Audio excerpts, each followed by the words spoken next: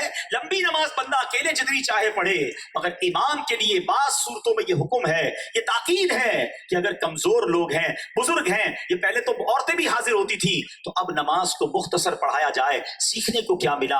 At any aspect of life, زندگی کے کسی بھی گوشے میں ہماری وجہ سے کسی کو تکلیف نہ پہنچے. ارے جب نماز طویل کرنے والے کو مختصر کرنے کا حکم ہے تو جو جناب اپنی زبان سے تکلیف پہنچاتا ہے، اپنے کردار سے تکلیف پہنچاتا ہے، اپنے ایٹیٹیوڈ سے کسی کا دل دکھاتا ہے، وہ سوچے کہ یہ کتنی بری بات ہوگی.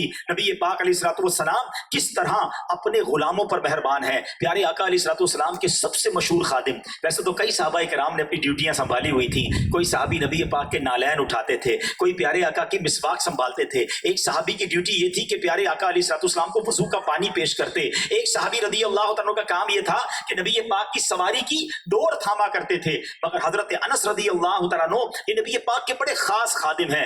آپ کہتے ہیں میں 10 سال پیارے آقا کی خدمت میں حاضر رہا، کبھی نبی پاک نے مجھے اف بھی نہیں کہا، اف بھی نہیں کہا. کسی کام کرنے میں یہ نہیں فرمایا کہ یہ کیوں کیا، اور نہ کرنے پر یہ بھی نہیں فرمایا کہ یہ کیوں نہیں کیا. رحمت للعالمین ہے نا. اپنے غلاموں کے ساتھ، اپنے خادموں کے ساتھ سلوک کیسا ہے.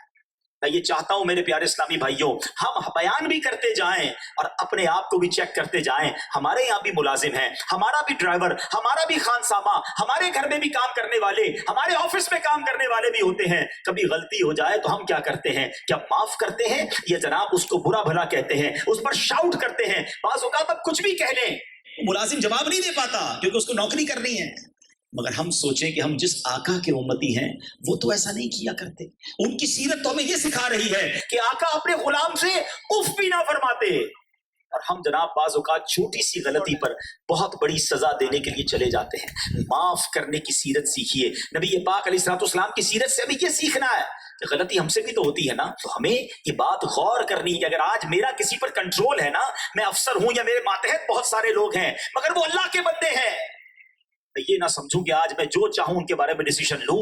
اگر میرے رب نے میری غلطیاں پکڑنا شروع کی تو میں کدھر جاؤں گا. ہم شب قدر کو ایک دعا پڑھتے ہیں، بڑی پیاری دعا ہے، اللہم انک عفو کریم تحب العفو فاعف عنی. کیا معنی ہے اس کا؟ اللہم انک عفو، اے اللہ تو معاف کرنے والا ہے، تحب العفو، معافی کو پسند بھی کرتا ہے، فاعف عنی، اے اللہ مجھے بھی معاف کر دے. ایوریبڈی آف اس، ہم سب چاہتے ہیں اللہ تعالیٰ میرے سارے گناہ معاف کر دے. تمنا یہی ہے نا. مگر کبھی ہم نے یہ سوچا کہ میں جس رب سے معافی مانگ رہا ہوں اس کے بندوں کو میں نے معاف کیا؟ میں سب سے بدلہ لوں، میں کسی کو نہ چھوڑوں، میں کسی کی مسٹیک نہ بخشوں، میں فوراً ٹٹ فور ٹیٹ کروں اور اللہ سے التجا یہ یا اللہ تو مجھے معاف کر دے. خود سوچو یہ کیسی کیا ریلیونٹ دعا ہے. دعا تو یہ ہونا، یا اللہ میں نے تیرے سارے بندوں کو معاف کر دیا، میں بھی تیرا بندہ ہوں، تو مجھے معاف کر دے، مجھے پکڑنا نہیں، میں کمزور ہوں، مجھ سے ہو گئی غلطیاں، میں جو اپنے میرے ہاتھ میں ہے میں وہ یہ کر رہا ہوں کہ میں تیرے بندوں کو معاف کر رہا ہوں. رحمت للعالمین کے امتی ہو تو امتیوں کے لیے رحمت بنیے، اپنے ملازمین، اپنے گھر والوں کے لیے رحمت بنیے، اپنے دوستوں اور اپنے احبہ کے لیے رحمت بنے اور نرمی کا سامان کیجیے. ایک واقعہ مجھے یاد آ گیا، جو بندوں کو معاف کرتا ہے اللہ اس پر کیسا مہربان ہوتا ہے. ایک بڑا گناہگار شخص تھا، بڑا گناہگار تھا، اس کا انتقال ہو گیا. اس کے کسی دوست نے اسے خواب میں دیکھا کہ مرنے کے بعد تمہارے ساتھ کیا معاملہ ہوا. کہتا ہے اللہ کریم نے میری بخشش فرما دی. کہ تو بڑا گناہگار، تیری کیسے بخشش ہو گئی؟ کہ ہوا یہ، ایک بار میری بیوی نے کھانا بنایا اور اس میں نمک بہت زیادہ ڈالا تھا. میرا بڑا جی چاہا کہ میں اپنی بیوی کو سزا دوں، یہی پلیٹ اٹھا کے منہ پہ مار دوں. ہو سکتا ہے یہاں بھی کچھ ایسے شیر ببر بیٹھے ہوں گے کہ جب گھر میں کوئی غلطی ہو جائے، چائے ٹھنڈی ملے یا پانی گرم ملے یا کھانا ٹائم پہ نہ ملے، کپڑے استری نہ ہو، تو جناب جو منہ میں آیا کہہ دیا، جو چاہا سزا دے دی. یہ نہ کیا کرو. ہم نے عورت سے شادی کی ہے، کمپیوٹر سے شادی نہیں کی ہے. وہ بھی انسان ہے، غلطی ہو سکتی ہے اس سے. اب کیا ہوا، وہ کہتا مجھے جی تو بڑا چاہا کہ میں اس کو رپلائی دوں. پھر دل میں سوچا یار کہ ایک مسٹیک میری وائف نے کی ہے اور مجھے سزا دینے کو جی چاہ رہا ہے. میں تو صبح شام اللہ کی بارگاہ میں کتنی غلطیاں کر رہا ہوں، اگر مجھے پکڑا گیا تو میں کدھر جاؤں گا؟ کہتا میں نے بغیر کچھ کہے کھانا کھا لیا اور چلا گیا۔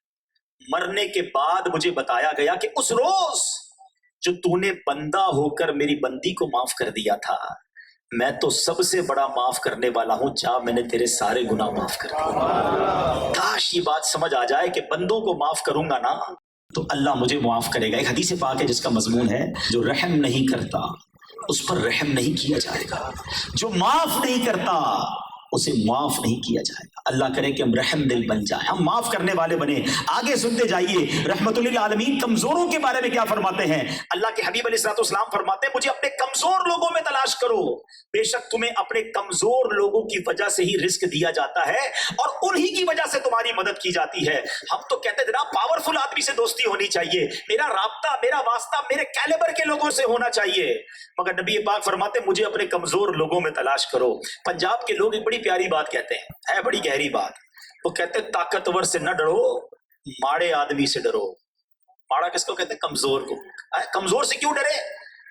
طاقتور تو اپنا بدلہ خود لے لیتا ہے، کمزور جو ہے نا وہ اللہ کی بارگاہ میں جب فریاد کرتا ہے نا تو پھر بندہ برباد ہو جاتا ہے، وہ عرش تک آواز جاتی ہے، وہ اللہ مظلوم کے ساتھ ہو جاتا ہے۔ تو نبی پاک بھی فرما رہے ہیں کہ کمزوروں سے کے ساتھ مجھے تلاش کرو۔ تو اے میرے پیارے اسلامی بھائیوں، اگر کوئی کمزور بندہ ہو اس کا ہاتھ پکڑنے والے بنے، کسی کی دعائیں لیں، زندگی کا ایک فارمولہ بنا لیں، ہائے نہ لیں، ہائے لے کر برباد ہوتے دیکھا اور دعائیں لے کر لوگوں کو ہم نے کامیاب ہوتے دیکھا ہے۔ نبی پاک علیہ الصلوۃ والسلام انہی غریبوں کے بارے میں فرماتے ہیں، حضرت ابو ہریرہ اس حدیث کے راوی ہیں، غریب مسلمان، سنیے اگر میرے کوئی غریب بھائی مجھے سن رہے ہیں، یہ امیروں کو دیکھ کر ڈی مورلائز نہ ہوا کرو، یہ دنیا کی دولت آنی جانی ہے، اصل تو آخرت ہے نا۔